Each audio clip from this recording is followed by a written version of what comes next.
Two guys talking sports, and we actually pay them to do it. You volunteered, didn't you? We're paying you, aren't we? The first of the duo is an opinionated local sports editor who has made a name for himself thanks to his beard. That's a serious beard you got going on. I mean, you're heading toward Doug Dynasty, but well-groomed. That's a good look. If I ever did that, that's the look I would go for. The other guy is a guy who takes no prisoners when it comes to sports. Let's stomp these dudes. Together, they bring you the best in Oklahoma State sports talk and opinions on sports from around the country. That's right. Listen up. Hey, listen up. You. It's Jason Elmquist. Today, I'm a mild-mannered reporter for the newspaper. And Patrick Wheeler. I'm a very dangerous man. This is the Afternoon Sports Drive on the Triple Play Sports Radio Network. That's what I'm talking about. You ain't never heard nothing like this. Let me work, show me where the mic is. I'm on stage, black shirt and my Timbs. You know how I do it, I ain't playing with you, I've been grinding. Anybody trying to sleep on me, better do something with your eyelids. I hear a lot of whining, but I don't hear a lot of rhyming. Whoa. Everybody got opinions, let it go into my ear, then I block that. Put me on stage, I'ma rock that. Saying you the best, stop that, phony, I am not that. Yeah. What are y'all doing out here? What are y'all doing out here? Maybe you should spend a little less time with the women on your arms and a little bit more with your career. I ain't saying I'm the best, but I should be in the top 10. Give me a list of names, I'ma top them. I'm just playing with you, I don't care what the top is. Leave me at the bottom, let me work for it. You ain't never gonna find another rapper in the game and tell me that he works more. Tell me that he works more, nah. You might see me with my hoodie up, I ain't leaving. It's the Afternoon Sports Drive on the Triple Play Sports Radio Network. Friday afternoon. You put me in, and it is one day after the draft. It feels like that was a holiday just because of how bad everybody desperately needed sports. I know that I'm one of those guys. I know that Jason, who's joining us, is one of those guys. Jordan, you also have to be one of those guys. Jordan Bishop is in with us as well Friday here. The draft felt like, you know, it turned on, and I immediately remember as soon as Peyton Manning's voice comes on to that intro, I'm like, it was just a big sigh of relief, like sports, you know, a little bit. Yeah. And, you know, and I said yesterday, hey, they're not throwing a football around. They're not playing actual sports right now. But, man, look, there's guys that are getting selected. We're moving on with this whole thing. We're going to have a 2020-2021 season. Mm-hmm. We're going to have more players out there, and a new class is coming in. And it was one of those things where it hit me like, hey, we're finally taking this first initial step to getting back to normalcy, especially in sports, because that's where it hits me a lot too, is like right now, which should have been something that took place in Vegas. It would have been huge. There would have been a huge spectacle about it. Everyone would have been thrilled to watch those guys getting transported from the boat to the stage. Yeah. It would have been just this huge deal. And I got to ask, first of all, for both of you here, and we'll get more into the draft here in a little bit, but just initially, give me your guys' thoughts in terms of how well it was put on, and was it maybe better or worse than you expected it to be? Go ahead, Jordan. I thought it was better than I expected. I think it was cool they had Dr. Anthony Fauci at the beginning to kind of say, hey, this is important. Football is important. It's going to be having this kind of event. And Roger Goodell, you know, who's he's like just put upon every year. But he actually tried to be human last night. He tried to be kind of. It didn't work at sometimes. As good as he could. I mean, as Goodell's personality is so. But it was kind of nice. You know, I'm wondering what's going to happen, you know, tonight and then tomorrow, and they have the deputy commish, and then tomorrow when they usually just have random people do the announcement. So I don't know what they're going to do then. And it was kind of cool to see that, and I was just happy to see some sports.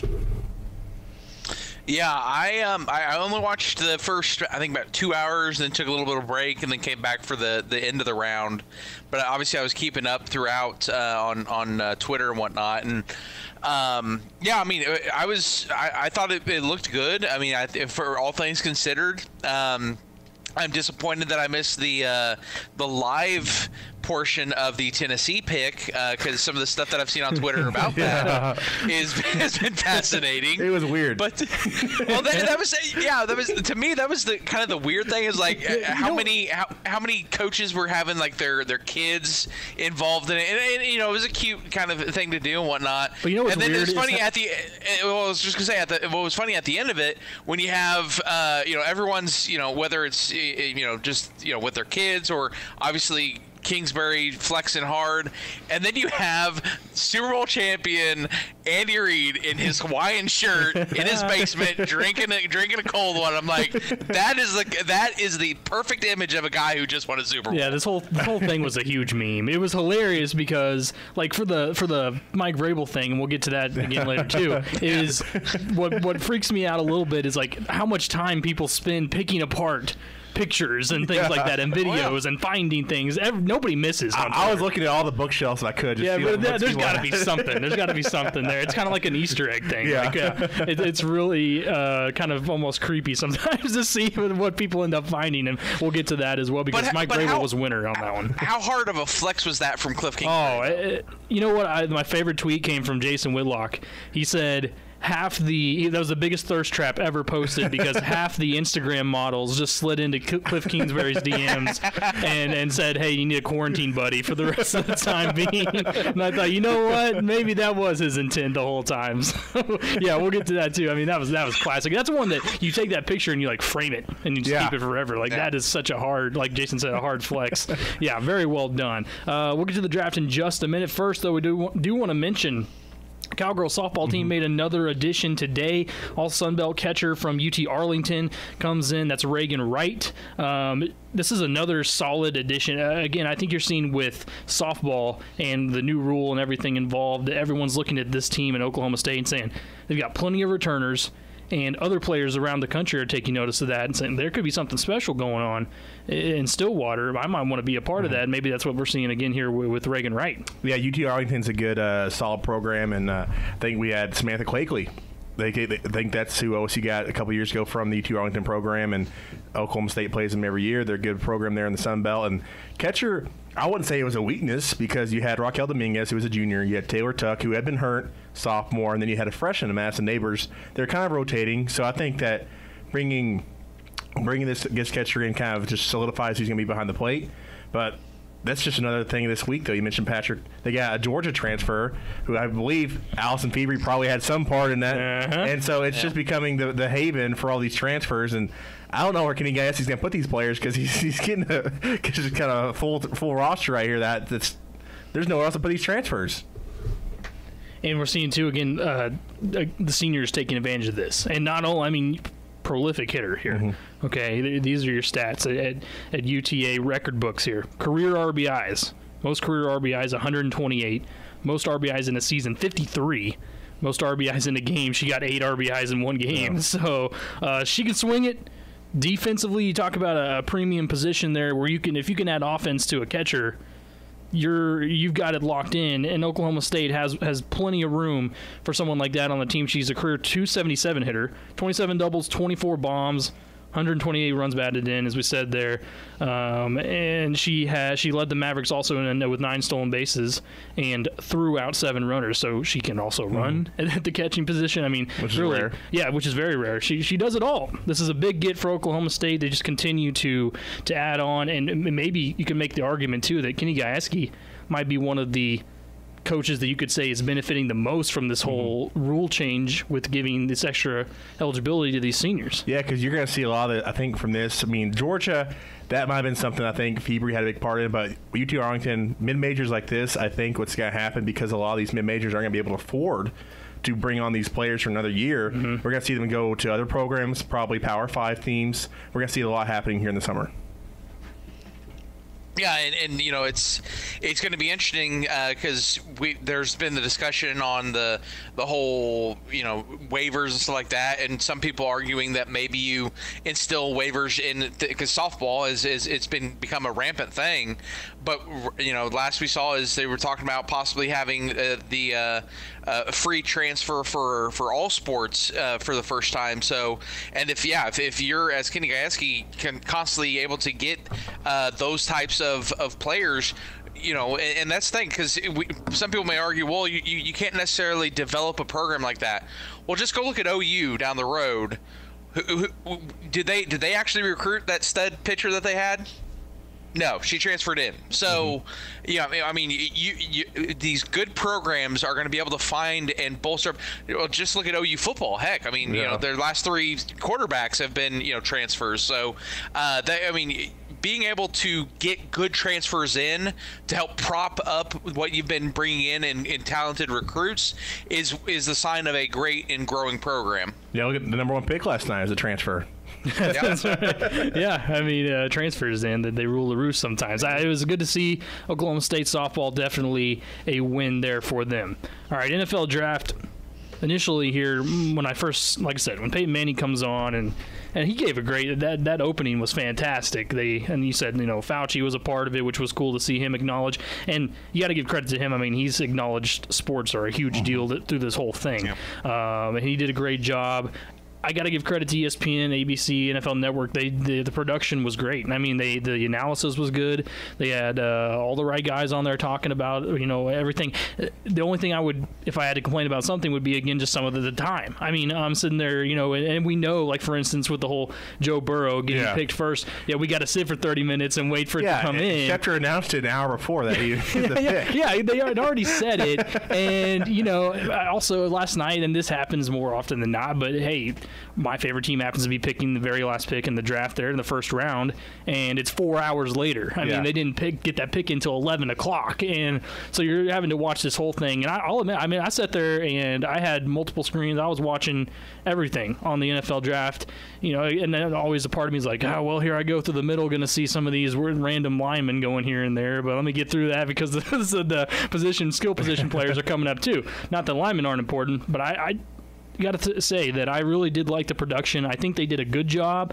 I like the whole almost gives you more of a like, hey, some of these GMs and coaches are human too. Look, they've got kids and they've got dogs and look at their house, and all this. It was kind of an interesting look into something, and a lot of people had speculated, hey, this might not work out with all the technology issues that could possibly happen with some of these guys maybe not knowing exactly how to work things out. And it brings to my mind the main person that talked about it was Mike Florio from Pro Football Talk. Big dummy over there is talking about the whole time, freaking out. The NFL has to do something about this with the coronavirus. They can't have the draft. I mean, what if they do? They have to do it properly.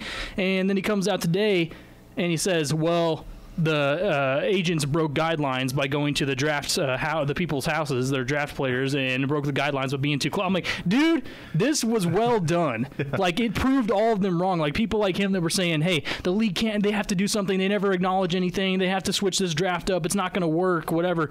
They proved them wrong last night. They got it done, and they got it done efficiently, and there was really no hitches in any of it. Yeah, I think we've been seeing it for years, too, when players who don't want to go to the draft, who wanted to stay home.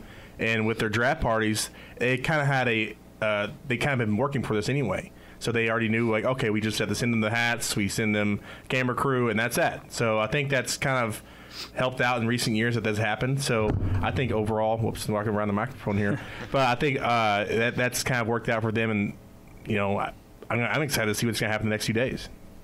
Well, that's the thing with Florio is we have to realize in anything, sports or otherwise, there's always going to be some people who find something to complain about. Oh, always. It's always going to happen. Yeah. So, but no, I think it was unique. Obviously you got an opportunity to see the human side of a lot of people. You got to see, in my mind, the true incompetence of a guy like Gettleman, who is in a room by himself and puts a mask on and had trouble putting the mask on. And I'm just sitting there, it's like, you don't trust yourself, and then you can't even put it on properly. Yeah, the Giants are screwed. Don't you love too how the cameramen and the production always find a way to troll people like that? Yeah. They're looking at that. They have one guy, whose job is to watch Gettleman the entire time, and he goes, "Let's go right now." He's trying to put on this mask and he can't do it, and there's nobody else in the room. Who exactly is he protecting himself from at this point, or whatever? It's that perfect Giants situation right there, right? I saw somebody point out that Gettleman had like a poster of the Charlotte skyline early on, and then later on it wasn't there. He Really? took it down in the middle of it. Oh man, that's the thing too. These guys had time to prepare, and something like that is going to happen. That's going to bring us into here real quick, because in the next segment we'll get into what we thought of some of the picks. But let's talk about Mike Vrabel's situation. It goes on, and I'm watching it live. Okay, they hop on, and it's frozen for a second. Yeah. And it keeps staying frozen. I'm like, okay, here we go. This might be the first mess up. It's frozen. And I didn't even notice until I see on Twitter, everyone's like, there's a guy taking an open door dump in Mike Vrabel's home. And they zoom in the back, and sure enough, the door is open. And they said, oh, Mike Vrabel's house is the open door dump place. I guess that's just cool to do at Mike Vrabel's house. I thought that was legendary right there. I mean, that guy knew they were going to be on TV the whole time, but open door? Seriously? Yeah, I didn't even notice that until I saw it on Twitter. I was too busy looking at the son who had I didn't mention that. Who was like Buzz Lightyear? Yeah. He had the whole cap on and the whole full body Under Armour thing. People were claiming he was dressing up like Frozone from The Incredibles. What was Vrabel thinking the whole time? He's just like, yeah. Oh, he was too busy. He was too busy spitting out that giant chew that he had. I love it, man. I love too how it just kind of fits the Mike Vrabel personality. Last year we saw all the time when he made the comment of what he planned on cutting off to achieve a Super Bowl championship, and everything was like, hey, he's a little rough around the edges here. We like that, and he was the guy that everyone rooted for in Tennessee, and this just adds to it. Like, look at this dude. I think it's fair. I mean, everyone's been quarantined, locked up. If your sons are saying, "Hey, I want to have a little bit of fun on national TV," so be it. Wait. So was the other one was the open door situation on purpose, like that. Faking it? Well, but some people are claiming actually it looks that way, but it actually wasn't. I don't know. Let's find that guy and get him on the show. Yeah, exactly. I'm surprised there hasn't been more talk of one of his sons wearing a Vrabel Pro Bowl jersey while rocking his closest attempt at the Joe Exotic mullet. Yeah, and the mustache. Mustache too. Man, that was awesome. That was too good. You know what? I'm gonna have to find one of those people that's really good at painting like live scenes like that, and just hang it up in my room or something. And that was too good. And then the one that definitely could be a painting, Cliff Kingsbury, just stunts on everybody. I mean, his I don't know, I guess that was his living room or one of his living rooms. It was so nice. The best part about it was you look outside his window and he's got this like turf football field going on back there, whatever that was. I mean, man. And he had a fire pit going. The fire pit in Arizona. Smack dab in the middle of the turf field, yeah. Unbelievable. Lincoln Riley had a nice pad, too, man. I was like, man. He did. I love the background on it, you don't even have to be an OU fan to appreciate just how well done it was. I mean, losing in the first round of the college football playoffs every year gets you a lot of money. It absolutely does. Yeah. TV was huge. Man, that's the cool part. You got to see some of these people's screens, and like, my gosh, they just live at a different level. Yeah, it was really, really funny and that's what made it so good. I mean, all these different views into these we may never see again, and like, when will we ever see a spot into Mike Vrabel's house, right? I would have guessed that. I do have to complain one thing about Lincoln Riley's is I get he's trying to flex with that one of the bowl statues on the right hand side, but it's blocking part of the TV, and that drives me crazy because I can't have something in the peripheral view of my TV when I'm watching it. Okay, the other one that I saw, which was fantastic, it just made it make so much sense, was whenever they have Goodell sitting there making the pick or telling the pick, you have all the fans in the background, right, of the team. They go to the Chargers, and there's like two, and there's like 2 or 3 empty spots where they literally had to fill in the Chargers logo to where the Chargers fans would have been had there been enough. Too good, man. I mean, that right there. They found all 5 LA Charger fans, or paid them and said, look, we'll please wear Chargers gear. I think some of them were the cheerleaders. I think, like, we're already paying you, just be in there. They really had to do what they had to do at that point. Isn't that so perfect though for LA? Like, their whole idea of getting Justin Herbert is like, we have to get butts in the seats. Yeah. And maybe Justin Herbert's going to be the guy, because we don't know what to do anymore in this situation. New stadium, they can only hope that it happens. The AFC West had some interesting picks last night. Yes, it did, and we will definitely get to that because there were some interesting picks. There's going to be some more talent coming into that division. I'm going to get your guys' surprise pick of the night, which I'm sure is the same as mine, and then we'll talk about a couple more and maybe even preview tonight's rounds as well. That's all next on the Afternoon Sports Drive on the Triple Play Sports Radio Network.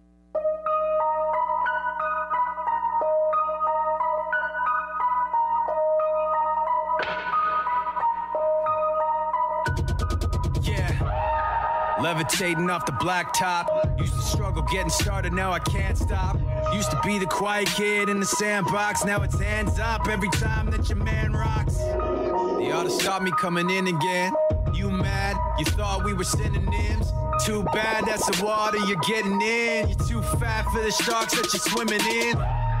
Where I'm sitting, contenders are looking like fruit spinning around in the blender. Hardly a snack when I'm here looking for dinner. I eat them, delete them, they're barely beginners. Main course is my main sport. Play major, but minor's my main fort. Put a chain around everything I came for. It's the Afternoon Sports Drive on the Triple Play Sports Radio Network.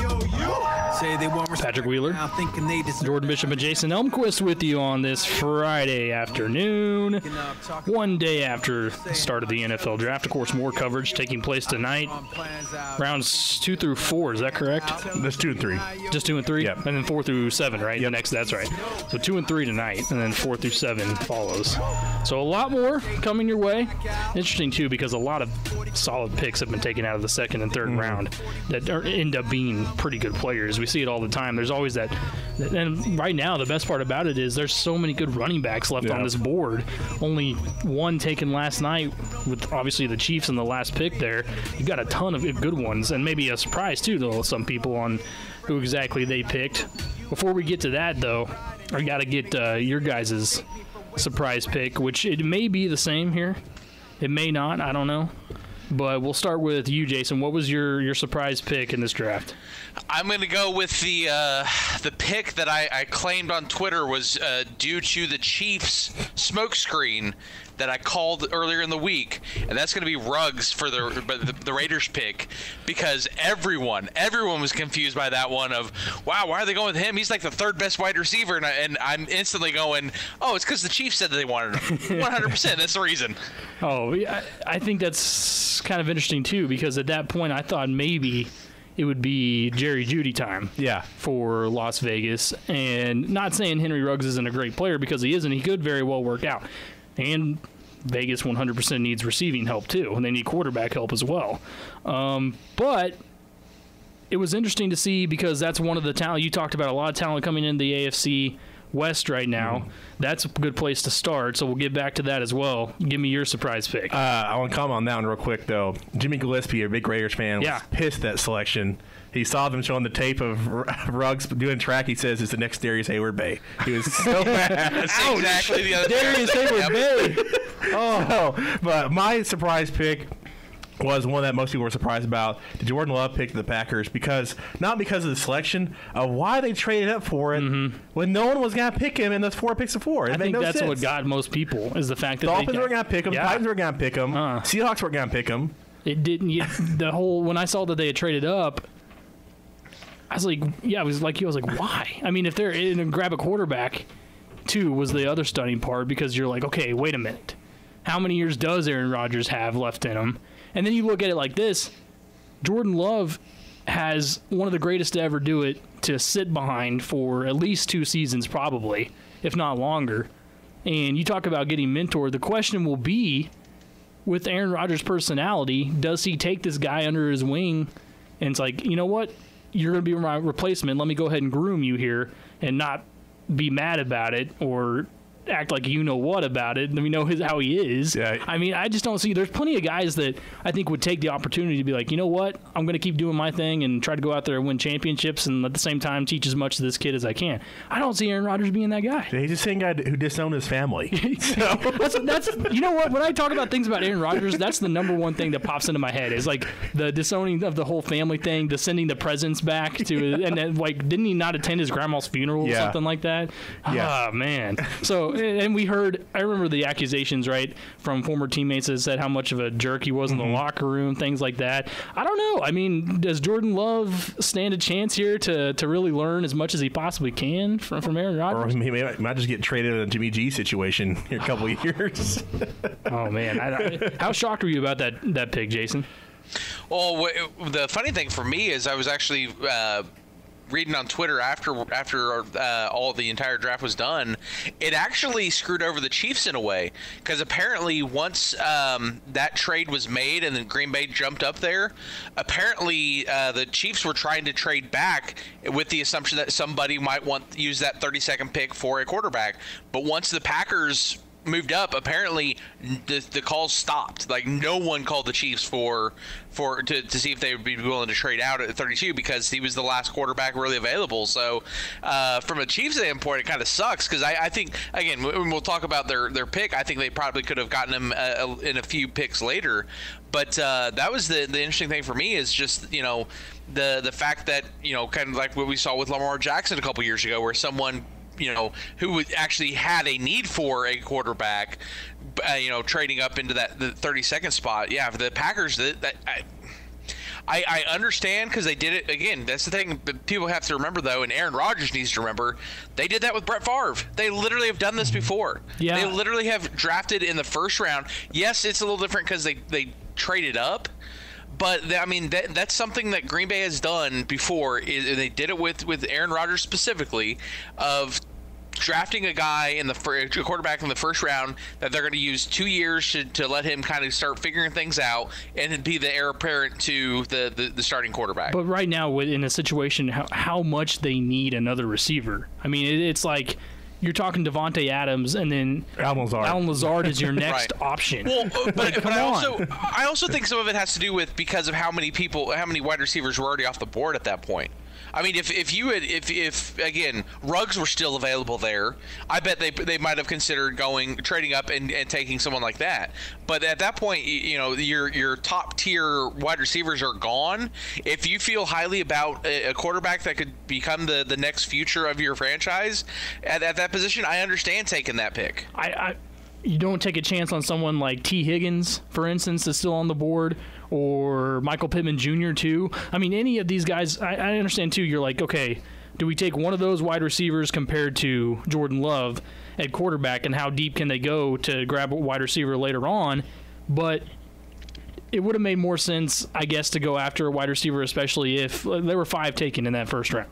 If Justin Jefferson was still on the board, for instance, if Ruggs was still there, or CD. But one of those guys, I mean, to me, it would almost be hard to pass on. I just feel like Aaron Rodgers can only do so much to make some receivers as good as possible. Like, Lazard has come through at the occasional time for some relief for Davante Adams, but Davante's still getting 15 targets a game. And what kind of receiver has to handle that workload? Michael Thomas. Yeah. I mean, they really need to grab somebody, and I think that's what probably shocked Aaron Rodgers the most. The crazy thing about it was today when I saw the story of their GM saying, I haven't actually been in contact with Aaron Rodgers about this whole thing. I wasn't in contact with him before about who we were going to pick, because you see now when the Chiefs did it, you talk to your quarterback about who do you want. It's interesting. I don't know how many people realize they ask their quarterbacks, who would you like us to pick sometimes. I think part of the difference in that, though, is you're asking Patrick Mahomes, who's at the start of his career and that you're hoping to have here for the next 15 years, where Aaron Rodgers is, debate how many years he has left, but he's middle to later area. So I get why they're maybe not as concerned, especially again. And here's the thing we got to keep in mind is I feel like the ownership and the GM, and obviously the 1 year head coach, it feels like there's never been a comfortableness with Aaron Rodgers as the person, as him being willing to take guidance on the field and stuff like that. And again, that's what led to Mike McCarthy being fired. And so I wonder if this is their attempt to say, hey, we want to have a backup plan. That way, if we just realize that Aaron Rodgers has become more about himself than the team. Maybe since they were also, a game away from the Super Bowl last year with basically just Davante Adams, they thought, we almost got it done, or we were that close. I don't know. Maybe that has something to do with it. Let's go to the phone lines. You're on the Afternoon Sports Drive. Go ahead. You guys are absolutely right. Great stuff. Aaron Rodgers, psycho. I'm a Packer fan. Been a long time. Packer Nation's not happy. Let me ask you this. Now, first-rounders get 5-year contracts. Is that right? I think it's 4 years with a team with option. the team for 5. option at the fifth year. Yeah. Okay, and Rodgers says he wants to play 4 more years.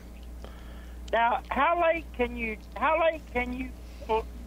years are you going to let Aaron be the quarterback till you have to play this kid to figure out if you want to sign him to a long-distance deal or not? I think 2. Aaron Rodgers has a big contract next 2 years. Mm-hmm. Okay, so Rodgers will be there 2 more years. You think they'll turn it over to this kid? Mm-hmm. And it maybe not necessarily. I think that this year, that's why it made more sense even to almost grab onto a wide receiver, because you'd be like, okay, let's see exactly what Aaron Rodgers does have left here in year number 1 of 2.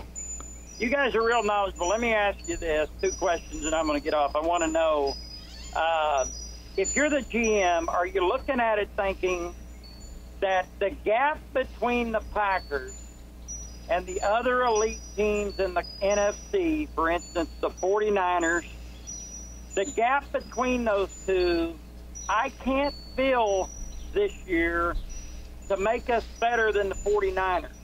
So I'm kind of looking at rebuilding 3 to 5 years down the road with this pick. My first thought was, you nailed it when you said you got to get him more weapons, because he's 36. Yeah. He's in the twilight of his career. You got a chance. You were close last year getting the Super Bowl, but you really need to address Bulaga's position is a critical position. Wide receiver's critical.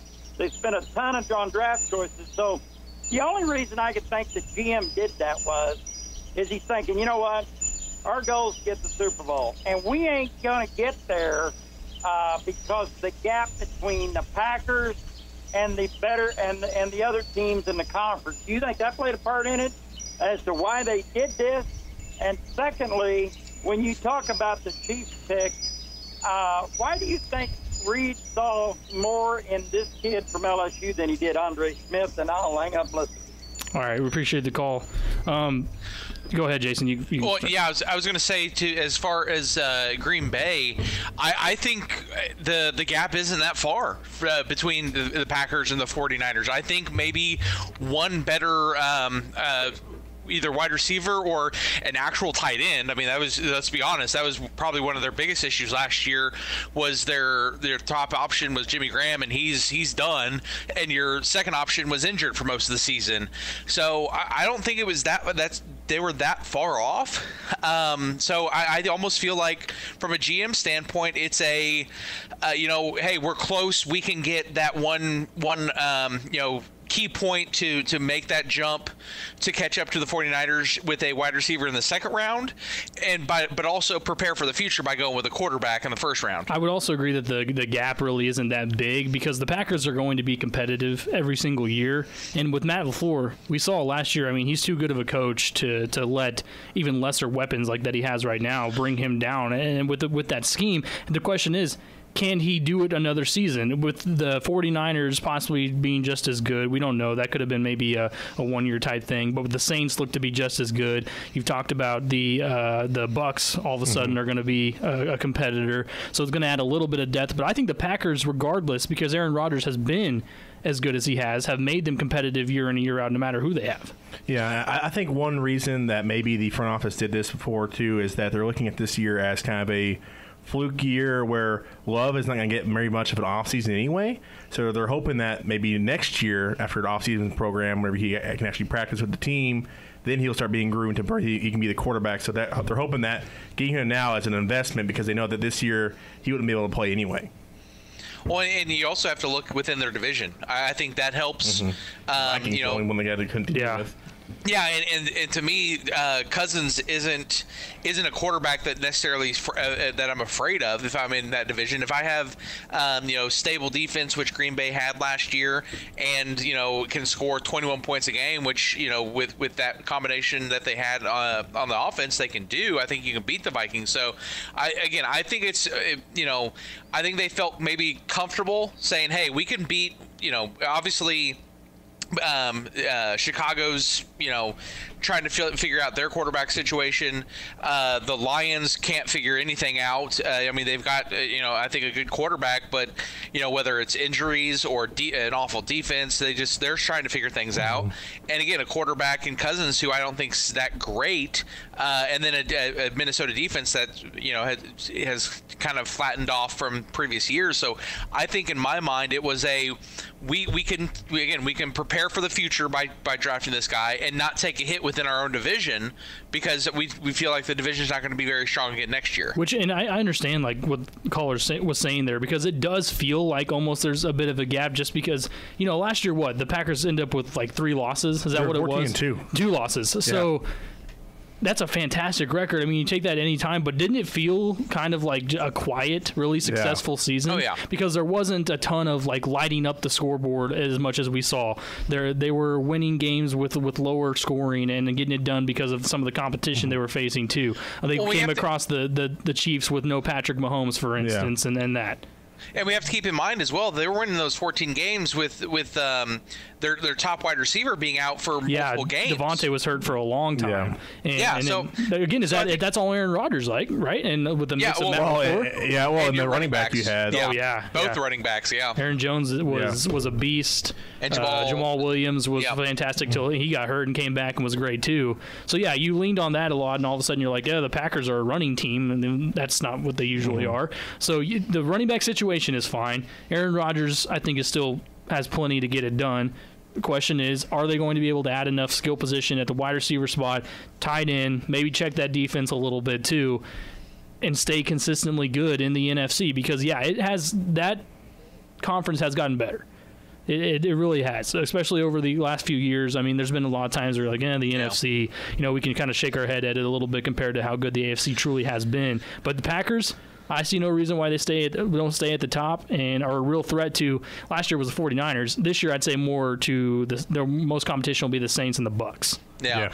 And I think ultimately, in my mind, looking long term, I think it's a smart pick if they think Love is a guy who can be a long-time starter in Green Bay. Because keep this in mind, again, probably 2 years down the road where he starts, that he actually takes over for Aaron Rodgers at the very least. And at that point, your number one, or your first round draft pick from last year, which was a tight end, which a lot of people say usually takes about 3 to 4 years to start getting comfortable, but transitioning from college to NFL, he suddenly becomes, if he breaks out and becomes a great tight end, suddenly you have your quarterback and tight end of the future coming up at the same time, and sometimes in NFL that dynamic duo can lead to some great runs for franchises. Yeah, it was an interesting pick, no doubt. It was pretty blockbuster, not gonna lie, with the whole trading up and all that. I think it was very shocking, and I would love to be a fly in the room of Aaron Rodgers when that did happen, just to see his initial reaction. I would not have wanted to have been a fly, because he probably would have hit it. You would have been swatted. Oh yeah, without a doubt. Oh man, he's that's what's going to be so interesting is just as a human being, right? He's like frustrated. Yeah, he has to be like, I don't want my time to be finished here. And if so, I don't want my time to be finished in the NFL. Maybe I move on to somewhere else. Does he pull the whole? I love the joke. Does he go to the Jets and become that guy? Well, it's just like when Ben Roethlisberger, what his reaction when the Steelers drafted Mason Rudolph in the 3rd round. He was like, "Hey, we're 1 or 2 pieces away from being Super Bowl contenders. Why are we wasting it on a quarterback?" I mean, Aaron Rodgers has the same complaint now. It's just it feels kind of like an awkward situation. Mm-hmm. I mean, if you're Aaron Rodgers and the GM and then Jordan Love. I mean, that maybe Jordan Love in the worst spot. Yeah. He goes in and he's like, "Oh man, hey Aaron, nice to meet you. I mean, you're one of the greatest of all time. Sorry, I'm going to end up taking your job, but can you show me how to do it?" Like all this, it's going to be pretty interesting to watch how all that unfolds. When we come back, talk about the Kansas City Chiefs. They made an interesting pick. I was just gonna throw out as well, though. A good point though to make as well is the fact that the Jimmy Garoppolo was a 2nd round pick for New England. And you didn't hear Tom Brady necessarily complaining at the time of the draft pick, but they were having the same thing in mind of he could be our successor to our quarterback, and obviously Brady ended up going longer than they expected, but they actually had if you look at what he did this year, they would have had a great quarterback taking over for Brady this year if it had Garoppolo stayed in New England, which very well could happen with Green Bay. I mean, what if Aaron Rodgers goes these next 2 years and they make the playoffs and go deep and possibly make a Super Bowl? I mean, or something like that. Did they say, well, maybe we'll put another year on here, and all of a sudden Love's been on the bench for 3 years, and you say, well, party's like, we really want him to get out there and start developing too. What do we do with this guy? It could be a 49ers Joe Montana, Steve Young situation too. Montana well won Super Bowl, and they're like, all right, your contract's up. Go Kansas City. So we're bringing Steve Young in now. Because let me ask you this before we go to the break, and we'll come back. If that's the case, does Aaron Rodgers finish his career, if, say, 2 years, and it goes okay, they don't win a Super Bowl, though, does he finish his career in Green Bay, or does he go on, try to keep playing somewhere else? Because somebody else will take Aaron Rodgers. I think he goes on. What about you, Jason? I think in 2 years, Chicago will still be needing a quarterback, so more than likely. Well, yeah, that's we can put money down on that right now. So, okay, when we come back, Kansas City, they made an interesting pick at 32. Grabbed a running back. We'll talk about if it was the right move. That's next on the afternoon sports drive here on the Triple Play Sports Radio Network. You know I love you to death, even if both break down tonight. And you say you hate me, and we go to bed angry. I know everything will be alright. I'll be here waiting. I promise I'm changing. I just need time. I need time. Afternoon Sports Drive, Triple Play Sports Radio Network, Triple Play Sports Radio app, 105.1 FM here in Stillwater.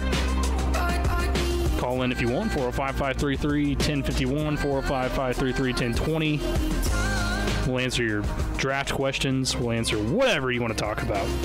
Here with Jordan Bishop, Jason Elmquist. Let's look at the Chiefs, man. They sit at 32, and I love this because it's interesting.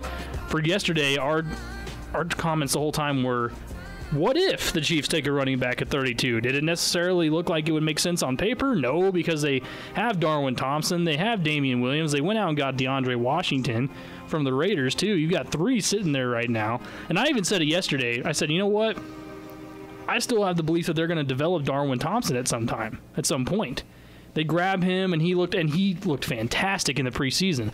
I also thought last year he was going to be a lot bigger part of their offense, but he could never get it done. Now, did he get enough carries and attempts to even try? I don't know, but he wasn't quite adapting enough to the NFL format. You look at someone like Clyde Edwards-Helaire, and you go, what's the fate for Darwin Thompson now? Is he going to be the one that ends up getting shipped off somewhere? Come to Buffalo. Yeah, I mean, exactly. There's people that could use him, right? Yeah, Buffalo could use him. But Clyde Edwards-Helaire, I love this first part that I saw was, you know what? They even said it. Brett Veach and Andy Reid, we called up Patrick Mahomes and said, look, who do you want? Well, I loved it because he said, give me the first name without thinking of who you wanted this pick. And he said, Clyde. I want Clyde. So right there, you're thinking, okay, they definitely had the option to grab DeAndre Swift, which looked like at that point, there was about 3 picks, and I thought to myself, you know what? They're going to take a running back here because Cesar Ruiz was gone, and he looked like he was going to be their pick for the offensive line. There were a number of cornerbacks taken, 2 right before him that were taken for the Chiefs pick, and they said they got to take a running back. There's too good of talent sitting at running backs right now to pass up. What they do with him remains to be seen. How he fits in the offense remains to be seen. They jump on Clyde Edwards-Helaire. I like it because anybody on LSU's team from last season is a plus to me. I mean, that offense was fantastic. He caught 50 passes out of the backfield. That's what the Chiefs need out of the backfield. A guy, he reminds me of Kareem Hunt. A guy that can go out, catch passes, and also run guys over at the same time. And he could probably carry the ball 25 times a game. Now, will he necessarily be a workhorse? I think he'll work in with Damian Williams. But overall, when I look more at it, when I look at the decision-making of Brett Veach and Andy Reid, because I trust in them, have no reason not to after these last few drafts, I like it. I think he makes sense. He's thrilled to be here. His story is fantastic, and he's going to fit in that Chiefs offense. Yeah, I think so too. It just got the Chiefs offense just got a little bit more dangerous, Jason. I can't believe I'm having to say that right now. Well, and then, and I mentioned on I posted on Facebook last night. I was like, I wasn't going to question any of their picks this year because obviously coming off of a Super Bowl championship, and what it does is it excites me for this pick because I thought that Hilaire would be the considered the fourth running back off the board. So the fact that they think so highly of him makes me excited to see what they saw in him and what they predict he can do within this offense. But then I also because obviously a lot of tweets coming out afterward after that pick, and it made me even more intrigued and maybe a little more happy about the pick because I saw one from an NFL.com reporter, Tom Pelissero. He said, one coach told me the new Chiefs running back Hilaire was the best player he saw on tape in this draft. Quote, the quote was, he's such a playmaker. He's a good ball carrier, but his value in the pass game is pretty substantial. He never gets tackled by the first guy. That's exactly what Peter Schrager said, the same thing. He was the best player in the draft, which I was like, whoa. I mean, that's pretty high praise up there for all the guys that were sitting in there. But athletically and talent-wise, like, that's the guy. And then here was a crazy stat that I saw from Yates for ESPN. He pointed out that Hilaire is the only player in SEC history with 1,000+ rushing yards and 50+ receptions in a single season. And we know how good the running backs are considered out of the SEC. But then I saw an actual breakdown of the numbers, and that's why, because obviously a lot of people said that J.K. Dobbins, DeAndre Swift, Jonathan Taylor, they can all catch the ball in the backfield. They're really good at it. Well, the only one that actually has proof of that on film would be Clyde. And a lot of times he lined up as a wide receiver. I mean, he can do all. Because the numbers, J.K. Dobbins had 23 receptions. Swift had 24 receptions last year. Clyde had 55 catches. He literally, he basically, they ran a similar offense at LSU this year as to what he's being put into at Kansas City. So ultimately, and that's the thing is, we always talk about what's going to be the right fit for these guys. And when you bring in maybe a running back like Swift or JK, that people say, oh, they're great running backs, but is it the right fit for that system? From everything I'm hearing and seeing, it seems like Clyde was the quote-unquote better fit at running back for this specific offense. Well, and for this specific offense, I feel like a stud running back in terms of like a Derrick Henry, for instance, doesn't catch a ton of passes, but just will carry the ball all day, doesn't necessarily fit in the Chiefs offense anymore because you do want a rushing attack, but you're not needing necessarily a guy to carry it 25 times a game. You want him to be able to, however, catch 5 or 6 passes possibly out of the backfield and even line up and run routes as a receiver every now and again too. A ton of play action as well in this offense. So I guess the question would be here with Clyde Edwards-Hilaire, he's thinking, first of all, I just got drafted by the Kansas City Chiefs. Like, he's thrilled by that idea. With the offense they have, he gets to play with Patrick Mahomes his rookie year. I mean, it doesn't really get much better than that if you're a running back. The question will be, where exactly does he fit, and does he eventually grab a starting job with this team? Is that too far-fetched for a first year? We got Damian Williams on the team, Super Bowl champ. I don't know if he'll make it the first year. I think maybe next year. Damian Williams, I was really impressed with him in the Super Bowl. I think he might run into something, maybe an injury, or maybe he just runs out of gas. Because I think Edwards-Hilaire has the higher potential. I think so too. Yeah, potential-wise, and Damian Williams is not the guy to necessarily give up a job. So could we see a timeshare, or will someone take over a starting role? Well, and we got to keep in mind, last year it was running back by committee as well. Yeah, oh yeah. I mean, so I don't think necessarily Damian Williams is going to get 100 touches, 100 carries next year. It's definitely going to be split up. We also have to keep a guy like DeAndre Washington, who they signed, who was with the Raiders last year. He's in the mix as well because he was brought in because of his catching ability. That's all he did. Yeah, exactly. So I think there's going to be a role for him somewhere. Maybe he's utilized a little bit more in the run game, because that's the thing. Down late in the season, it was just Damian Williams really running the ball, except for 1 or 2 times with Darwin Thompson. Maybe you get more rush attempts from him than you did the other guys, because obviously, again, by late season they had given up on LaShawn McCoy because he couldn't hold on to the ball. And that was the other thing I forgot to mention. I did see a stat that at LSU, I don't know if it was just this year or for his entire career, had over like 400, obviously probably for his whole career, over 400 touches, only 1 fumble. Wow. And after what they saw from LaShawn McCoy last year, and honestly, you can go back to, since people bringing up Kareem Hunt, that was one of the big things that drew them towards Kareem Hunt, the Chiefs, when they drafted him, is he was a guy who never fumbled at Toledo. How much do you think the Kansas City Chiefs looked at this as, we're going to try here again with a running back? Because they had it with Kareem Hunt, and we all know what happened. So how much of it was, let's try this again, let's hope and pray that this is the guy that doesn't have any offseason issues, and maybe he's going to be our next Kareem Hunt that actually sticks around for the long haul. Yeah. I think it was possible. And again, I think that's a fascinating thing for me, because I almost would have rather them pick something else, but at the same time, with everything you hear from Beach, because the way he put it in one of the things I heard last night was, we could either take a great player who maybe we don't have to utilize as much as we need to because it's not in a dire situation, or we could just take a good player that fills a hole.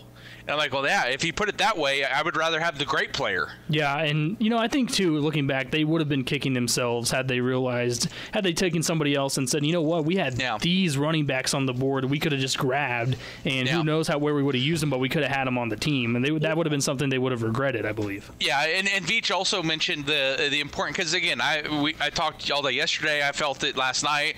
If you're going to take him, why don't you trade back? But he also brought up a good point, as the caller did earlier. He goes, we also get a 5th year out of him. And I think that was probably the biggest selling point, is once they couldn't get anybody really to be willing to trade with him, it's like, hey, we can lock him up for an extra year if we go ahead and draft him now.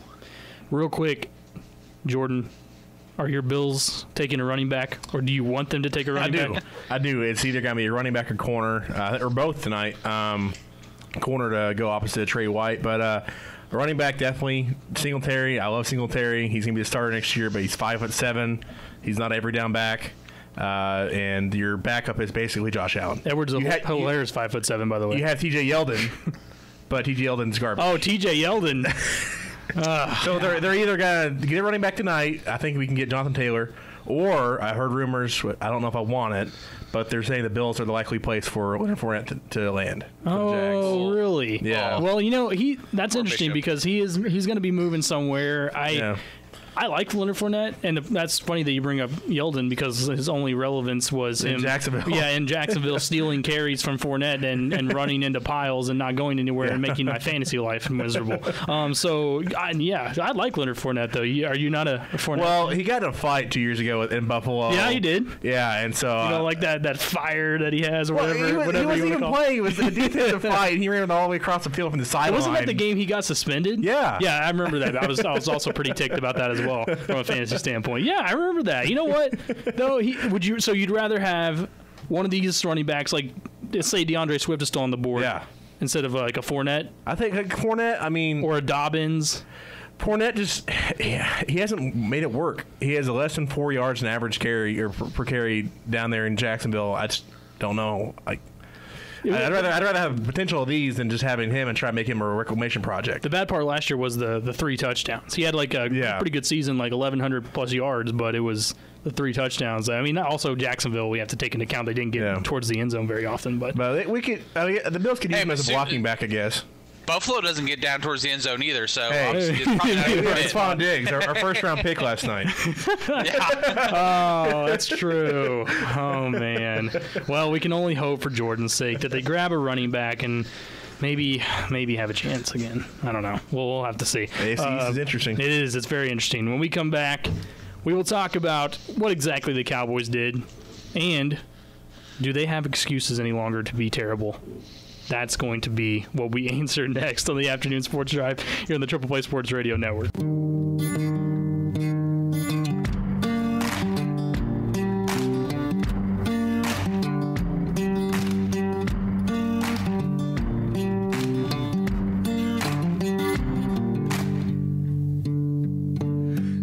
Sunshine beating on the good times, moonlight racing from the grave, string band playing. Hour number 2 of the afternoon sports drive, Triple Play Sports Radio Network. Patrick Wheeler, Jason Elmquist, Jordan Bishop with you. Call in 405-533-1020. Answer any questions you have. Day after the draft and first round, I should say, more draft action taking place very soon, just a couple of hours. And as mentioned before, a ton of good talent comes out of the second and third round, so definitely a lot to pay attention there as well. Let's look at the Dallas Cowboys. I know a lot of people have asked before and continue to ask, hey, what are the Cowboys going to do? What they did, was it the right pick? Sitting there at that time, I think I said it yesterday that if Henry Ruggs was still available at 17, it would have made too much sense. I mean, you would have had to have grabbed him if you're the Cowboys because they could have used another receiver. He wasn't available. They go up and they grab Mr. CeeDee Lamb, who, in my opinion, was the best receiver in the draft. I don't know what you guys think about that, but he has the capabilities of getting it done. Ultimately, now you see a Cowboys offense, Dak Prescott, Ezekiel Elliott, you've got Amari Cooper, you've got CeeDee Lamb. I mean, that's pretty good right there. I don't really see how and with a new coach now, the Cowboys don't really have an excuse to not be good anymore. I think what we're seeing with Dallas, and then you can honestly, all the other AFC West teams obviously as well doing, is they realize that you're going to have to put up points to keep up with the Chiefs right now. And so if you do that, from a Dallas standpoint, try to bolster up that offense that you already have some key points. But here's the big difference that for the Chiefs compared, to the Cowboys and the AFC West teams, is they don't have a Patrick Mahomes. So you can try to put up as many wide receivers as you want with Dak Prescott, and I still don't think it's going to be able to track down a team like Kansas City's offense. I don't think that when you have Dak Prescott, you take what you get with him. And right now, there's a limitation on that. Again, I don't know if they're talking about him signing this giant contract, and maybe this idea is, hey, look, we get CeeDee Lamb, and he's our last piece of the puzzle offensively. The offensive line is pretty good, but again, your part of you wants to say, will the Cowboys find a way to utilize this? Because this is something that I think with an offense as talented as it could be, you can't waste it anymore. But yeah, how good is Dak Prescott? Can he actually take advantage of solid targets that he now has around him? Because it's no more hoping that Amari Cooper can do it all. You have another stud at receiver who, by the way, is going to be thrown straight into this offense. The CeeDee Lamb is going to be your next guy on the depth chart pretty quickly here. Jerry Jones sitting there drafting on his $250 million yacht, made sure to pick up a wide receiver. He got it done. And I don't know, Jordan, are the Cowboys, where are they going to sit right now in that division, and do they really have an excuse to not be number one? They don't have any excuses, I don't think. It's a very subpar division still. The Redskins are a couple years away. The Giants are the Giants. The Eagles made a good pick last time with Jalen Reagor out of TCU, but they only have one receiver, and that's Jalen Reagor now. So I think the Cowboys have the best offense, and you have to factor in Blake Jarwin, too. Blake Jarwin got a big deal this offseason. Yep. He's made a good pass-catching tight end in that group. I think they're going to be a team that defense isn't great, but you're going to be outscoring people, and you got to do that in the NFC to keep up with the Saints, teams like that, or the Seahawks, and the NFC West is getting better, too. So the NFC East they will still own, I think. The Eagles are still the second team in that division, but the NFC as a total, Cowboys, they have the pieces, but they won't live up to the expectations. I'm 100% with you right there. They won't live up to those expectations, but also, too, what I love is I've already seen plenty of those Cowboy fans saying, hey, this is the year.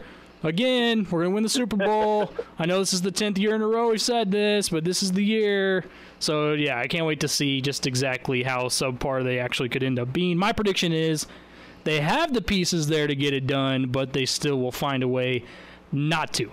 So here's an interesting idea, too, when it comes to the draft. Tampa Bay sitting right now at 13 coming up tonight to pick. Do they either, one, trade up and grab a running back to throw in that offense, or 2, sit where they are at 13 tonight, 45th overall, and grab whichever solid running back is left there, because you have to think there might still be one. If they trade up, do they go up and try to grab DeAndre Swift or Zach Taylor and throw him in there and say, he's our last piece and we're set here in Tampa Bay? Go ahead, Bishop. I mean, Bruce Arians was working off his porch last night, so I don't know if he's going to be trading up at all or if he's going to even have the Wi-Fi to do it.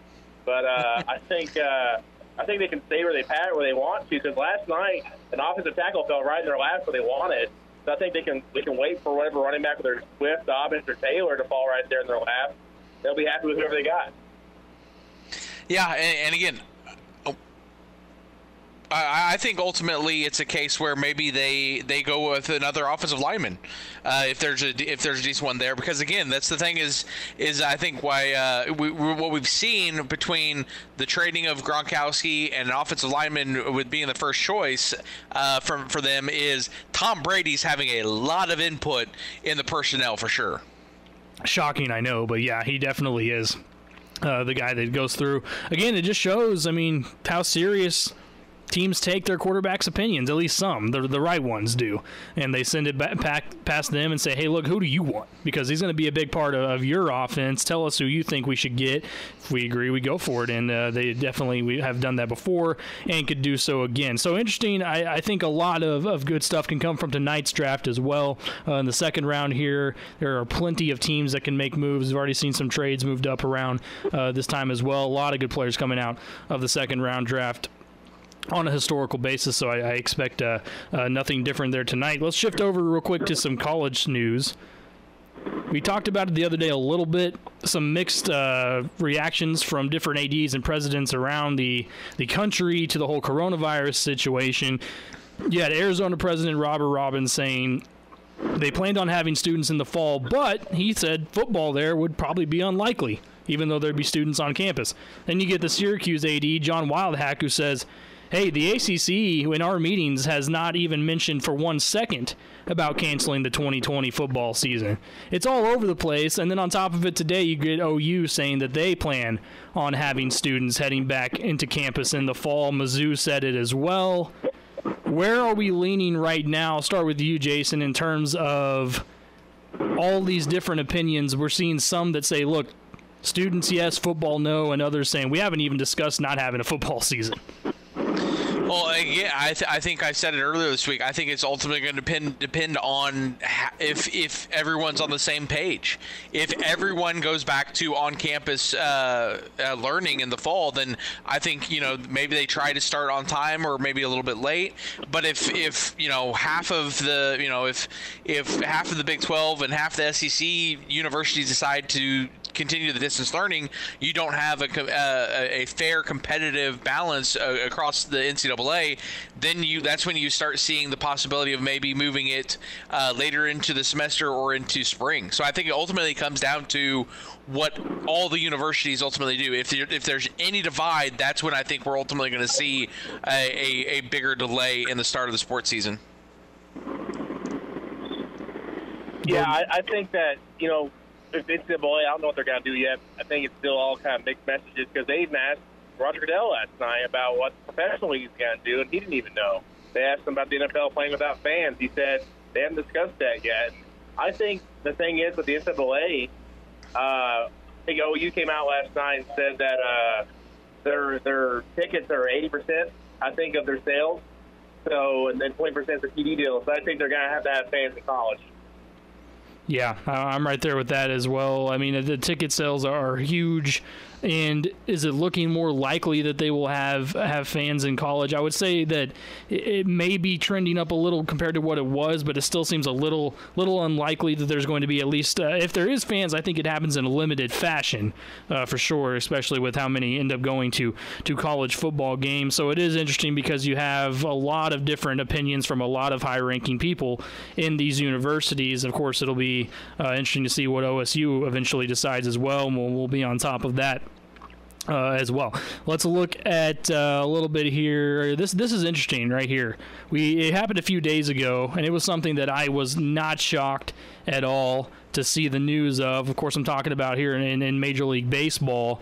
The Red Sox were finally punished for their cheating that took place in 2018 as well. I believe that's when it took place, 2018. Their punishment ended up being that the video replay guy, old JT Watkins is his name. JT Watkins. I'll say that again because cheaters should be known, and there's JT Watkins. He was the one that get this, not fired, just suspended for a season. He wasn't even fired. Wow. So on top of that, they throw in no second-round pick in this draft for the Red Sox, and Alex Cora was suspended for the season, but that was only because of his involvement with the Astros. Bottom line here, another team gets away with cheating. Rob Manfred is spineless, and he's proving it again in this situation because he had a chance to come back with a harder punishment after whiffing on the Astros. Now, I know he wouldn't because he whiffed so bad with the Astros and would look pretty hypocritical had he done something worse to the Red Sox. But my goodness, nobody respects this guy anymore. What you're saying is you can go to Major League Baseball, you can find a way to cheat, you can not only cheat but get caught, and then nothing's going to happen to you. Yeah, I wish hard on the Astros and Red Sox as he was on Barry Bonds. yeah, exactly. I mean, seriously, is this worse? I mean, this is a whole team. And the other thing that got me with the Red Sox was, look, they're like, hey, with this situation, a lot of these players were not involved. They didn't even know about it. That's the biggest load I've ever heard in my life. I mean, what type of player isn't A, involved, or B, doesn't even know about a cheating scandal going on within your own team? Jason, you don't buy that, do you? No, and again, we also heard that Boston's going to be losing a second-round draft pick, and then Correa is suspended for a season as well. And yeah, I mean, it's a case where this has become the most spineless commissioner in all of sports, at least currently, maybe all time. Because this thing is like what's always been interesting with MLB commissioners is it almost felt like they were too heavy-handed. You know, you go to the Pete Roses, the Black Sox scandal, you know, all the stuff that wasn't even actually direct cheating, and now you have an actual full, you know, 100% guaranteed. We've caught them red-handed, and you don't even slap him on the hands. You just walk away blindly. So yeah, Manfred just continued to come off as spineless. It's because he wants to sweep this under the rug. He doesn't want this to be the face of the MLB anymore. And you know that Rob Manfred has to be thrilled right now. If you were asking him in an honest situation, he'd say, hey, look, the fact that we have no season right now and that it's delayed has taken so many eyes off of the whole Astros thing and the Red Sox thing and me not punishing them and all this whatever. He has to be thrilled that none of this is going on. And it's unbelievable that you get a guy like this that has two opportunities to be, and he's the judge and the executioner here in all this, and he does not get it done the right way. It's embarrassing to me for the game of baseball, especially when it seems like all he cares about is we got to speed this game up. That's the only thing that seems to be important to him, not punishing a team when it literally affects other teams and the entire league as a whole. I mean, this affects everybody in Major League Baseball. All those that played against the Red Sox and the Astros cannot be happy with anything they're hearing about punishments handed out to these two teams. It shows me that, you know, you can get away with these things. It shows all these other teams that, hey, the Red Sox and Astros did it, got away with it. So can we. Why not do it? That's right. Why not keep doing it? If you're going to get away with it and literally, I mean, we say no punishment. They can throw out guidelines and throw out what they actually did, but that's not a punishment to these guys. So, yeah, it's really upsetting. I hate to see it again, and am I surprised? No, because Rob Manfred has become that guy who, Jason said it perfectly, is just utterly spineless. When we come back, the match is being scheduled. PGA Tour needs to sign off on it, but it looks like we have 4 legends that will be playing a charity golf match that will only be aired.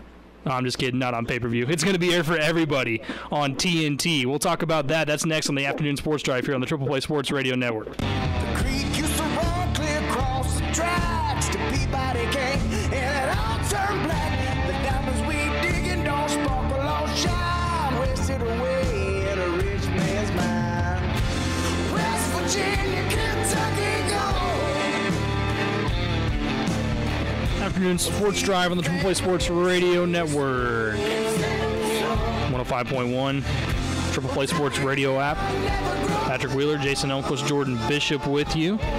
Some exciting news out of the golf world. PGA Tour has been trying to be that forefront of the sports, trying to come back. They've thrown out dates of when they say they plan on having some sort of event starting back up. And then this being announced got me really excited. It's called The Match Champions for Charity. You have 4 legends here golfing in 2 teams. Tiger Woods, Peyton Manning versus Phil Mickelson and Tom Brady.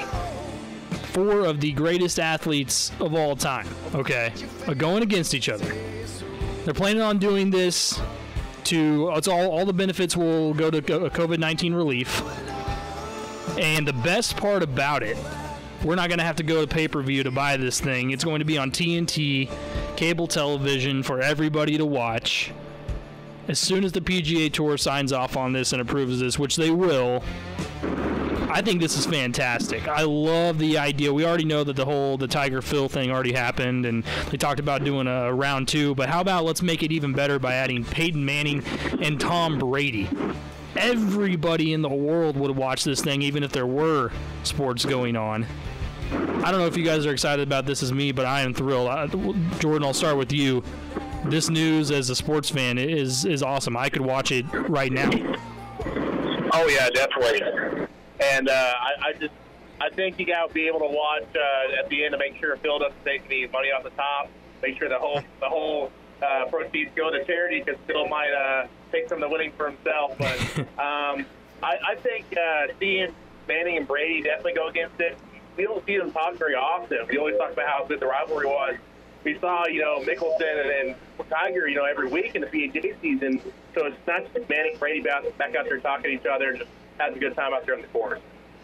Well, and what's cool about this is if you've watched Peyton's Place, the NFL video that you can only get on ESPN Plus, they actually did an episode of Manning and Brady, kind of their rivalry that they had, and they were actually supposedly at Jim Nance's house playing golf in his backyard. So I mean, golf has been a big thing for both of them. So I think that's cool. I made the argument with someone yesterday, the fact that I think it's almost in the favor of Tiger and Manning, because Manning has had more time to work on his golf game than Brady has. Yeah, that is true. It's cool to see because these 4 names in one spot, I mean, it is pretty rare, and the fact that you get to actually see them playing an actual match, and then on top of that, it's available for everybody. I think that's so big right there. You're not, at this time, they understand that people aren't going to go out and dish out $200 to watch it on pay-per-view or something like that. You throw it on TNT, everybody gets a shot to watch this thing, and I have to assume it's all going to be, mic'd up. We get to hear the banter back and forth. Now, this is being planned on with no fans, obviously, right now, and I think that's probably how it will be too, so that might be a little interesting. You're talking about a full experience happening through your television, which, hey, we saw last night. It can be done with the NFL draft. It can surely be done with the golf matchup as well, but it's pretty cool. I love the idea. All the charity goes to COVID-19 relief, and that, a ton of money is going to be made off this thing too, and interesting to see all of these guys really come together at this time, where something you think about too, how much that Tom Brady's had to deal with in terms of grabbing a new team and everything like that, and he says, you know what, on top of this, let me just go ahead and jump in this little 4-man golf match. So pretty cool. Speaking of Tom Brady, I know you guys saw this story, and it's too good to not talk about. He has a problem with finding the right house, apparently, in Tampa Bay. He goes over to try to find Byron Leftwich's house and ends up walking into a stranger's home in Tampa Bay, and the door was open. Okay, the door was unlocked. He just walks inside, drops his bags down, and the guy looks up and is like, "Oh, hey, Tom Brady." Can you guys imagine if Tom Brady just walked into your living room? I mean, what's your initial reaction if he just walks in? You're just like, "Oh, hey, what's up, Tom?" I don't know. I'll just say, "Hey, you here for dinner? I guess I can cook up some pizza rolls or something." So you guys could actually get words out, right? You wouldn't be like too starstruck. No, I think it'd be all right. I'd ask him if Giselle's coming for dinner as well. would that be your first immediate question? Where's Giselle? Yeah, I like it. You know what's funny is people were saying, "Hey, what do you mean? This dude just had his door unlocked in Tampa down there in this neighborhood?" And people were just. I said, you know what? I feel like that's not as uncommon of a thing as some people might think. Like leaving your door unlocked, and especially like around here in the Midwest, it's just like, hey, so what? I'm not really worried about anybody just walking in and causing a problem. Is that just me? Well, and he was supposed to be going to like a coach's. Yeah, he was going to Byron Leftwich's house.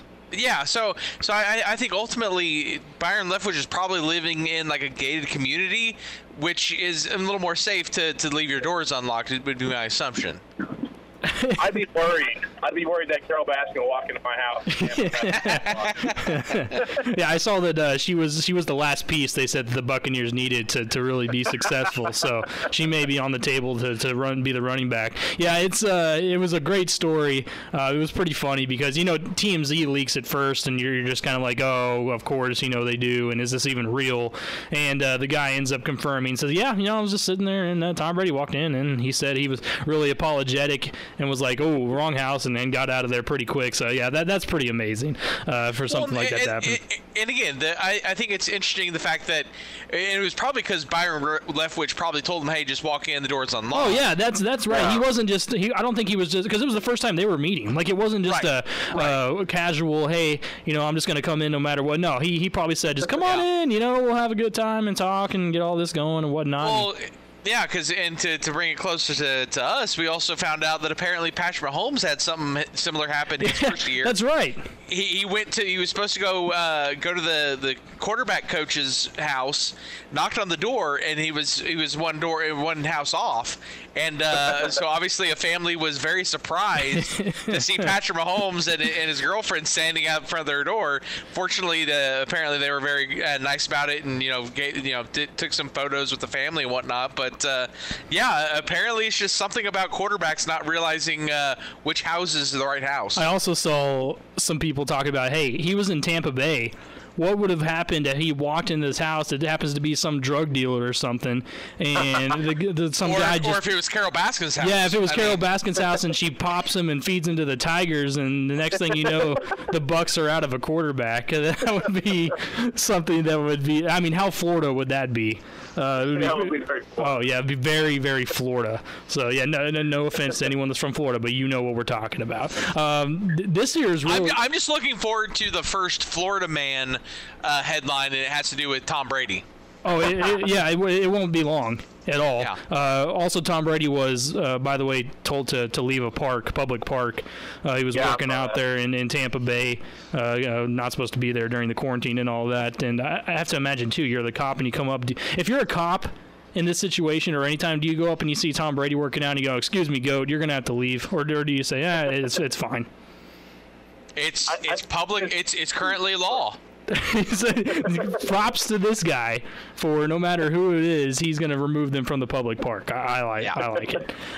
This is actually a pretty cool story right here. We all know about the Michael Jordan documentary, which, by the way, did you guys get to hear Corey Williams' interview that he did with Tom and I the other day?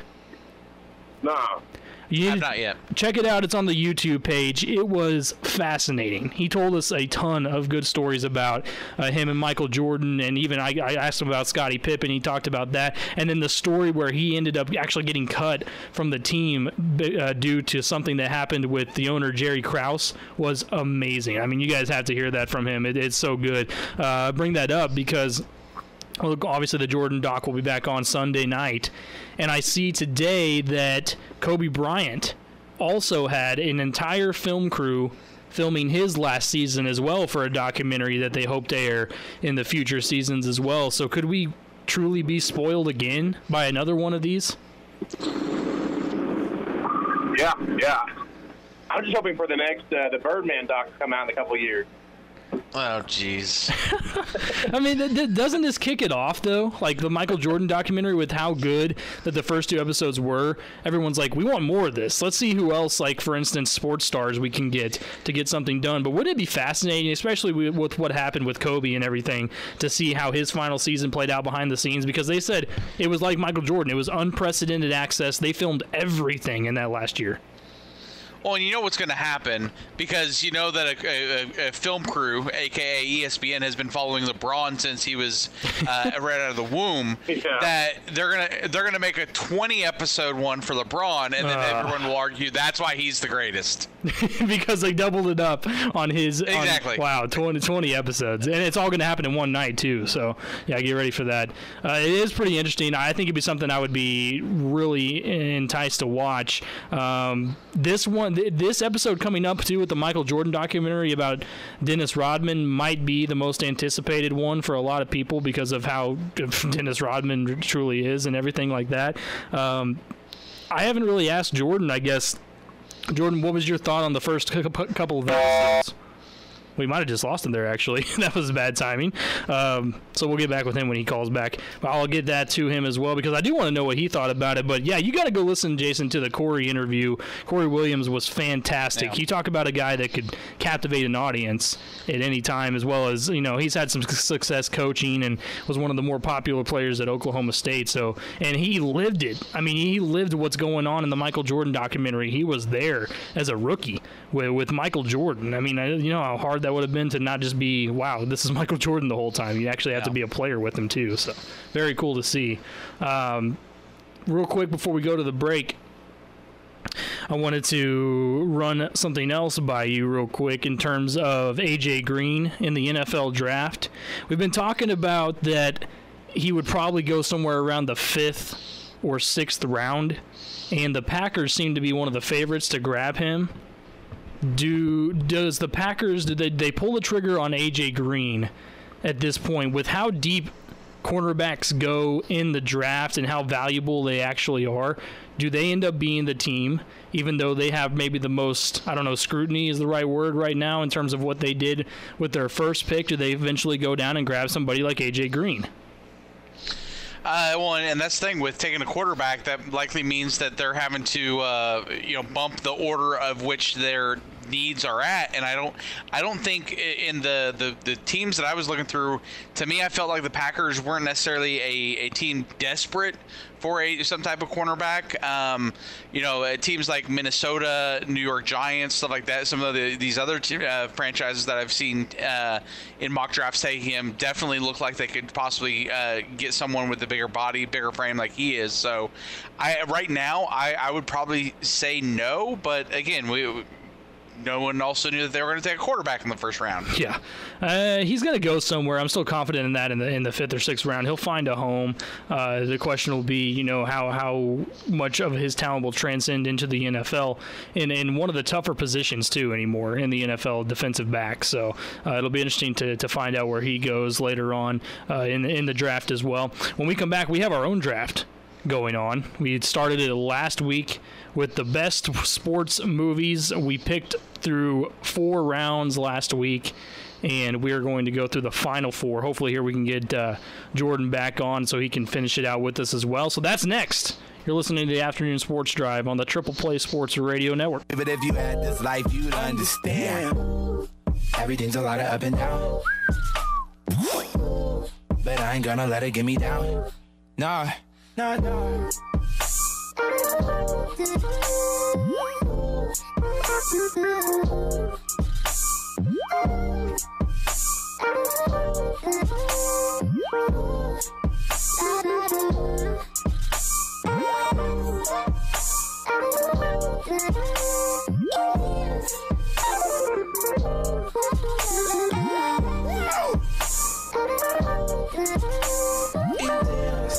Afternoon Sports Drive on the Triple Play Sports Radio Network. Patrick Wheeler, Jason Elmquist, and Jordan Bishop hanging out with you on a Friday. Appreciate you guys hanging out with us. So we wrap up the week here. More NFL draft coverage coming on this evening. It's brought a sense of normalcy back to the sports world, and we are very thrilled. In our draft that we started last Friday, the best sports movies available, the best sports movies ever. We went through 4 rounds last week and some interesting picks, to say the least. Just to remind everyone of our draft order here, it was Jason with the first pick, Jordan with the second pick, and I was sitting at 3. So in that first round, Jason takes the Joe Burrow Space Jam, number 1 overall. Jordan picked Happy Gilmore, and I grabbed Dodgeball. Then it was my first pick in the second round. I grabbed Coach Carter. Jordan grabbed Remember the Titans, and Jason went with Basketball. Jason went with Basketball. Then Jason went with Raging Bull. This is where the heat kind of caught up here with Jordan because he grabbed the Rocky 3. Is that the one you ended up saying, Rocky 3? No, Rocky 6, Rocky Balboa. Yeah, 6, yeah. Oh, Rocky 6, that's right. Yeah, I had the wrong number there. Yeah, that's right. Oh, man, that's the one that people were like, come on. And then I grabbed Facing the Giants. I took Field of Dreams in the last round. And Jason, you grabbed, it was I, Tonya that you went with. Jordan grabbed I, Tonya, and Jason grabbed Major League.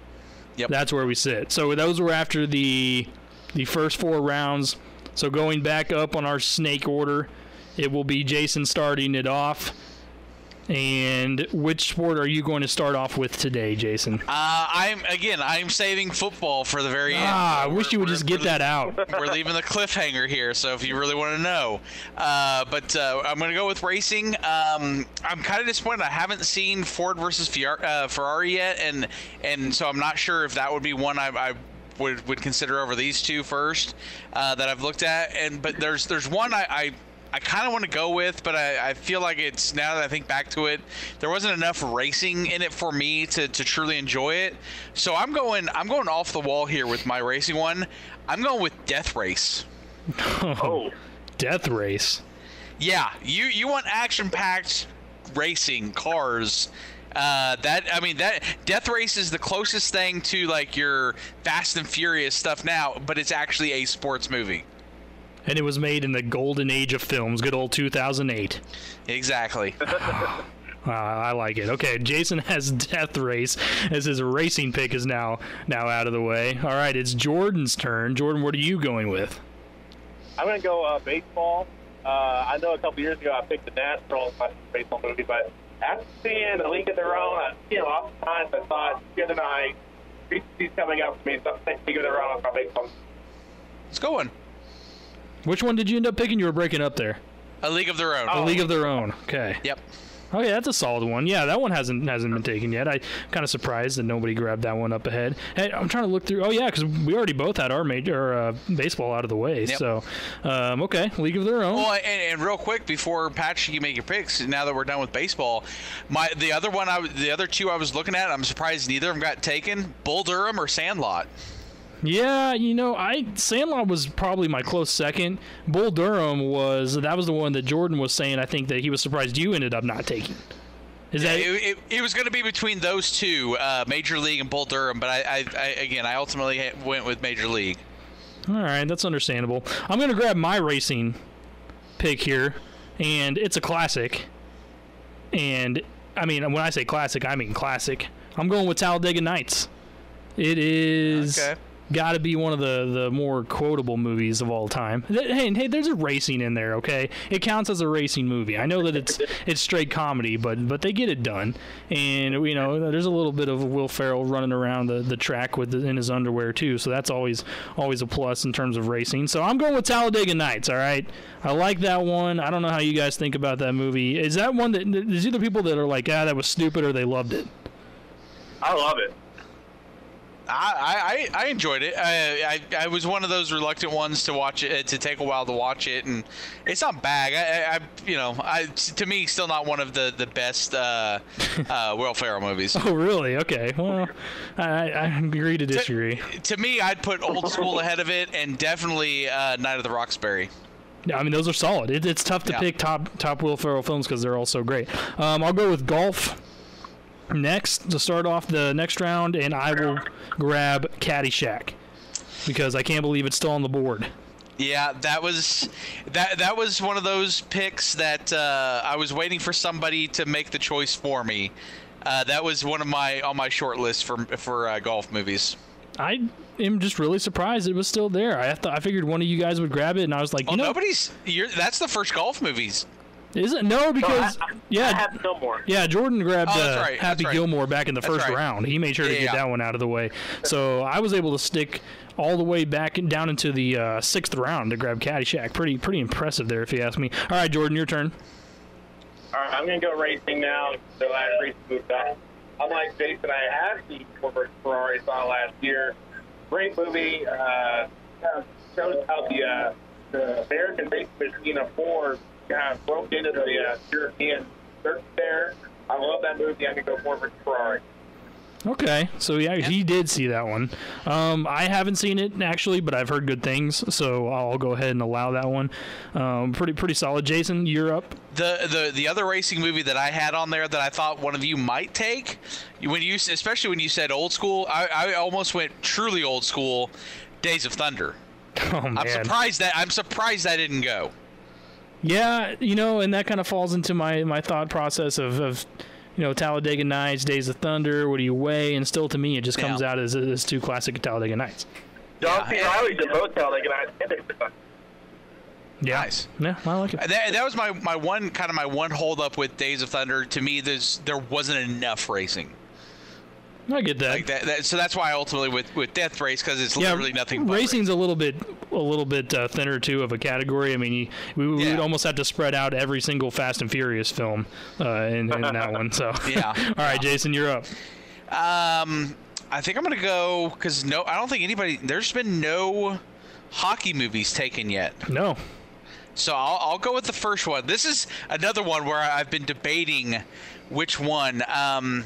I'm gonna have to go with the original. I love the sequel, but Ducks Fly Together. We're going to go with the original Mighty Ducks. Oh man, there's so many classics being thrown out in this. I love it. The old Ducks Fly Together, too good. And again, hockey's like, which one do you pick? Because that might be almost thinner than racing too. That's why when you threw out that sport, I was like, I'm gonna have to dig deep. It's thin, but I mean, there's some, it's a strong category in my mind. Then since I got to go with football last, that leaves me with my golf movie. And this is, again, I had Caddyshack on my short list, but it was kind of do I want a comedy or do I want something serious? So ultimately, I'm going to go with a serious pick for the golf movie. I'm going to go with Greatest Game Ever Played. No, okay. Yeah, that's a good one. Jordan, I know. How many times have both of you seen that movie combined? I've seen that movie at least once a year. Yeah. Oh, and it's actually available on Disney Plus right now as well. If you have that. So. Oh, okay. Yeah.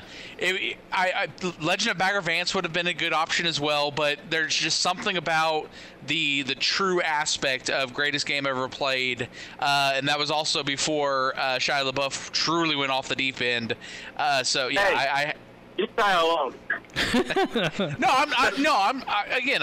I've always been a big fan of his, but after that, it seems like shortly after that movie, he went full Hollywood for sure. Yeah, he definitely went off the deep end a little bit there. I'm gonna grab it's Jordan's turn. Yep, it's Jordan. Yep. I'm gonna do my hockey movie. I'm gonna grab a movie called Goon. I love the sequel as well. Goon is a good movie. It's on Netflix. But shows the hockey enforcer. I mean, a lot of hockey fights. It's all about hockey fights. Okay, I can see that one. Bishop, I like that one. that screams Bishop with the just kind of that underdog mentality because again the enforcer is like one of the least thought about aspects of hockey. So again, I'm not surprised that you went with that. Yeah, it's a good one. I'm gonna sit here and take my boxing movie. Because I think this one didn't get enough credit, seemed to not do so high in terms of ratings, but I liked it. And I'm going with Southpaw. I don't know if you guys ever saw Southpaw, but Jake Gyllenhaal was actually really good in that one. Forrest Whitaker did a great job, I thought, as well. And I love the Eminem soundtrack behind it all, too. I don't know. It just all kind of came together for me in that one. And that's the crazy thing is in boxing, there's a lot of ones that we forget about. Obviously, The Fighter, to me, was a really good one, a good movie as well with Christian Bale. And then, obviously, $1 Million Baby. Yeah, see, that one was definitely it was between $1 Million Baby or Southpaw, and both of them are really fantastic. So, yeah, it was tough to choose. My last category that I'm sitting on here for the final round is hockey, and I'm going to have to go with Slapshot. I don't know if you guys ever saw Slapshot or happened to see the sequels. I've heard great things. I sadly have never seen the original. So the original was like, I can't remember, I think it was like in the 70s. I'm saying like late 70s somewhere, 77, 78, somewhere in there. Yeah. And then they made those two sequels, which were, I mean, just as great as the you know, I'm kind of kidding there when I say that. But, yeah, Slapshot, I'll go with Slapshot 1 on that one for my hockey. So I'm officially all wrapped up with my sports, and we'll go back to Jordan. We'll do real quick. Close out category.